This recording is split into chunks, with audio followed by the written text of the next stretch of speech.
Bonjour, donc cette vidéo pour vous présenter rapidement notre, je dirais partie face cachée de notre projet GDELT, réalisé du coup pour rappel par Céline Drévé, Chloé Richard, Enzo Marti et moi-même Maxime G. Merci pour nous permettre de faire cette petite vidéo rapide sur la démonstration de notre architecture. Puisqu'on a eu un petit souci lors de la démonstration en direct. Donc rapidement, je vais du coup, pour rappel, donc notre architecture EC2.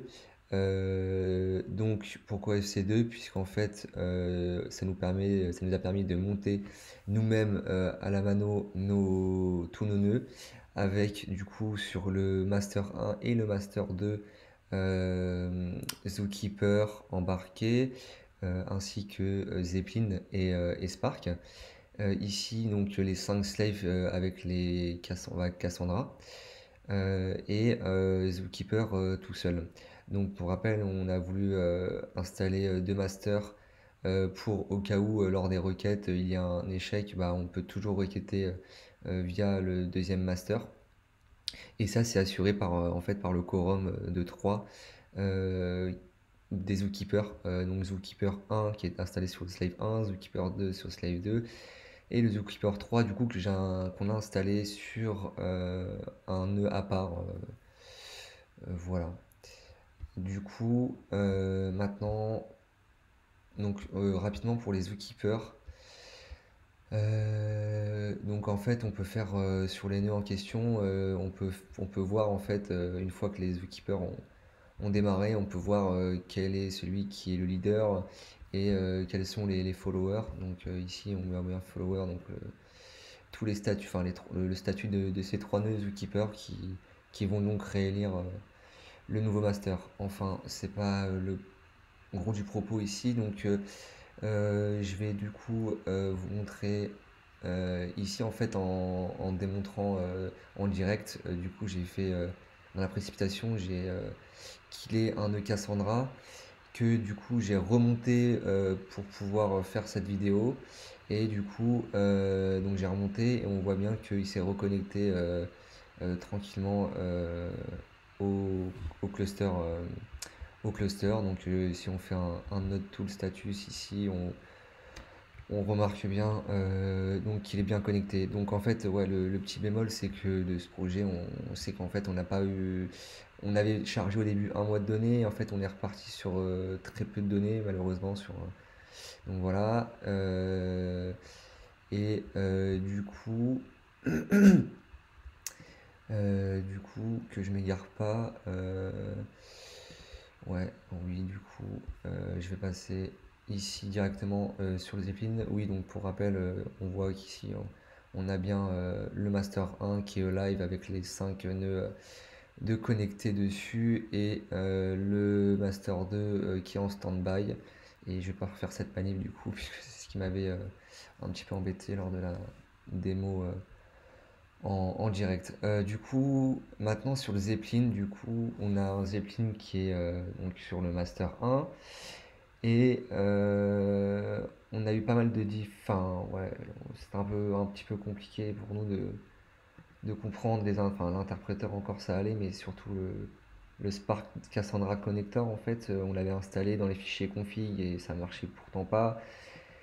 Et en fait, en allant dans l'interpréteur, dans le Zeppelin, on a pu remarquer, enfin on a pu remarquer non, mais on a pu du coup paramétrer difficilement, du coup, enfin en trouvant difficilement ici en mettant les hosts des nœuds Cassandra et du coup le master ici, et ce qui nous permet en fait de requêter en SQL et non en Spark SQL, puisque du coup SQL est plus performant. Donc pour ça, donc là je peux pas vous montrer, enfin si je pourrais, mais ça prendrait plus de temps de vous montrer les scripts de ETL et de préparation des tables, puisque ça on l'a fait sur l'EMR en fait. Donc voilà, et c'est pas moi qui ai lancé l'EMR.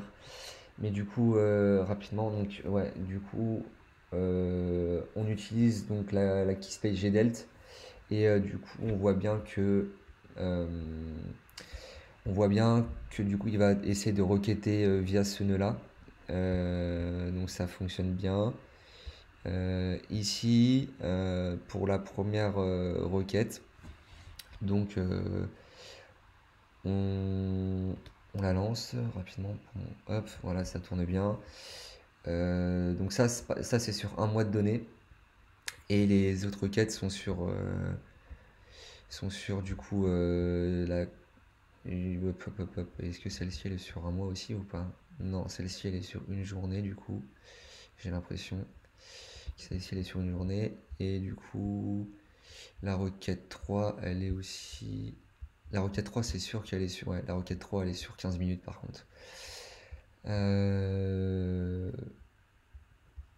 Ok, en tout cas, ce qui est intéressant à comprendre, ce qui nous a vraiment intéressé ici, c'est ouais, de pouvoir faire du SQL, de pouvoir comprendre les partition keys, comment on requêtait du coup en SQL, le hollow filtering, tout ça, quoi. Donc c'était intéressant. Après, c'est vrai que du coup, on n'a pas vraiment exploité comme les autres groupes, les pie charts, enfin voilà, tout ce qui nous permet de faire des petits trucs sympathiques parce que du coup, on n'est pas en Spark SQL et ça fonctionne pas. Enfin, on n'a pas eu le temps encore d'approfondir ça. Ok, j'arrête de bavarder et je kill un nœud du coup Cassandra pour vous montrer la résilience. Allez, je kill le premier. État de l'instance, arrêté. Ok. Ce qui fait donc que là, ouais, j'ai pas précisé, mais du coup, c'est des instances MX5, M5X large, pardon. Donc avec 4 cœurs dessus, si je dis pas de bêtises, et ouais, par défaut, je crois que c'est 8 gigas de stockage, donc c'était pas terrible en fait. Mais on a peut-être une idée pour augmenter en fait. Avec le compte AWS Educate, c'est pas possible d'augmenter comme ça directement parce que ça nous mettait un message d'erreur comme quoi on n'était pas autorisé. Par contre, en fait, en allant ici dans volume, on peut créer un nouveau volume et rattacher du coup chaque nœud à un nouveau volume. Bon, c'est à creuser en fait. À creuser, ça pourrait être intéressant pour mettre à l'échelle tout ça quoi. Ok, donc maintenant, si je regarde un peu là. Ouais, du coup, on voit bien qu'il s'est du coup déconnecté. Et on va regarder maintenant dans notre tool statut. Ok, c'est cool, il est bien en down. Qu'est-ce que je voulais qu'est-ce que je voulais Oui, requêter, pardon. Ok, c'est parti. Ok, ouais, super. Bon, je pense que c'est bien. Bon, là, on va pouvoir faire vite fait sur la requête 2. Ouais, voilà. Voilà pour cette démonstration. J'espère. Enfin, il y a certainement d'autres choses à montrer que j'ai pas en tête. Mais voilà, c'est un peu le gros du. Ouais, un peu la grosse ligne, quoi. Voilà, merci beaucoup en tout cas pour nous permettre cette vidéo, de vous envoyer cette vidéo de rattrapage. Merci au nom de l'équipe et bon week-end à tous. Au revoir.